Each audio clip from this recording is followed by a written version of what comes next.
बेरीज, वजाबाकी, गुणाकार, भागाकार अशा 4 क्रिया परफेक्ट आल्या पाहिजेत. परफेक्ट म्हणजे अचूक, कोणाचीही चुकली नाही पाहिजे, असं अचूक आल्या पाहिजे. सोप्या आहेत, सगळ्या सोप्या आहेत. फक्त आपल्याला त्याची मांडणी व्यवस्थित करावं लागते. मांडणी व्यवस्थित करताना अंकाखाली अंक लिहा लागते, तर आपलं गणित चुकणार नाही. मग भागाकार करत असताना काही गोष्टी आपल्याला लक्षात ठेवायच्या आहेत. आपली आजची पहिली तासिका आहे भागाकार. आज शुक्रवार आहे आणि शुक्रवारी पहिली तासिका आहे भागाकार. भागाकार करत असताना कोणत्या गोष्टी लक्षात ठेवायच्या हे आपल्याला नीट बघावं लागेल. मोक्षदा लक्ष दे. मोक्षदा गणिताचं वाचन कर. 35 भागिले 7. तुम्हाला परीक्षेमध्ये असंही गणित येऊ शकतं किंवा मी वर्गामध्ये असं जर गणित दिलं तर तुम्हाला त्याची मांडणी या पद्धतीने करता आली पाहिजे. 35 भागिले 7 म्हणजे 35 ला 7 ने भागायचंय, म्हणून 35 ही संख्या या भागाकाराच्या घरामध्ये लिहायची आहे आणि 7 ही संख्या समोर लिहायची. आता याला काय काय म्हणतात ते आपल्याला बघायचंय. 35 ला काय म्हणतात? भाज्य. लक्षात ठेवा ही गोष्ट. 35 ला भाज्य. ज्यानं भागायचं त्याला काय म्हणतात? नाही. Very good. मोठ्याने सांग. भाज्य.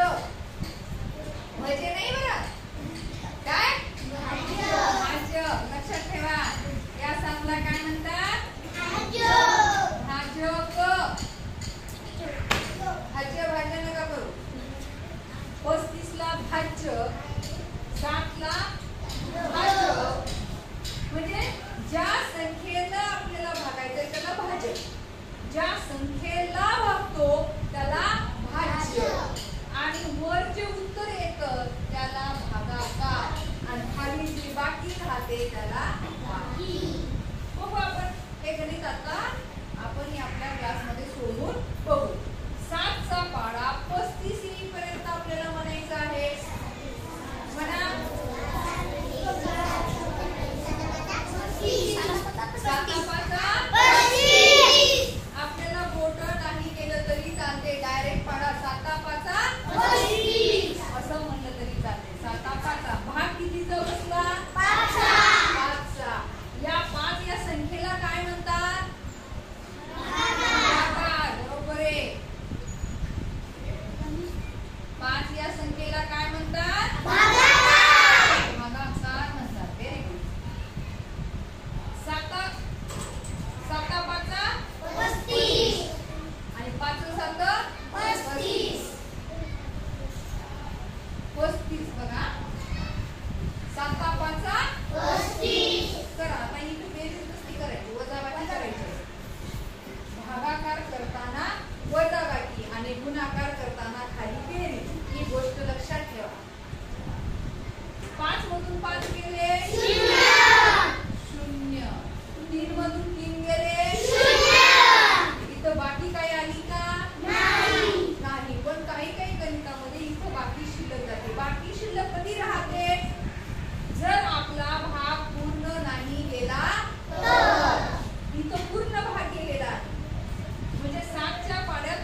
तुम्ही काय करा, लक्षात घ्या, सुरुवातीला घ्या.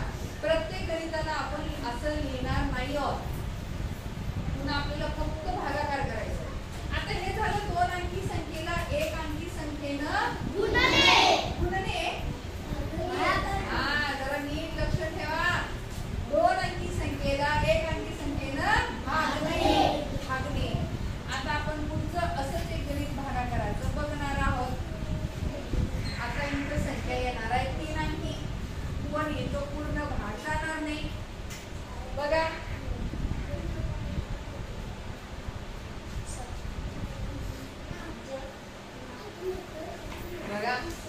आणि इथं 2 भागीला म्हणजे 277 भागीला 2 असं. म्हणजे तुम्हाला काय करायचं आहे, 2 इथं भागायचं आहे. मग 2 चा पाडा म्हणा, म्हणजे 2 चा पाडा तुम्हाला इथं म्हणायचं आहे. आणि तुम्हाला कितीचा भाग जातो, 2 1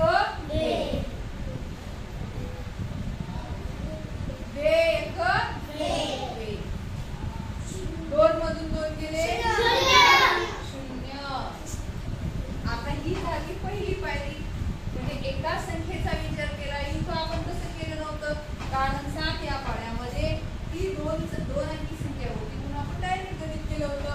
पण इथं आपल्याला एक संख्येला भाग घालायचा आहे. इकडे 7, 2 चा पाडा 7 पर्यंत. आता 2 च्या पाड्यात 7 आहे का, नाही. मग काय करायचं, 7 च्या पुढची संख्या घ्यायची नाही. 7 पेक्षा लहान संख्या चालते, पण मोठी संख्या चालत नाही. 6. हे वरचे 7 कुठं आले, खाली आले. 2 बघा, 2 6. आपण हे गणित म्हणजे इथं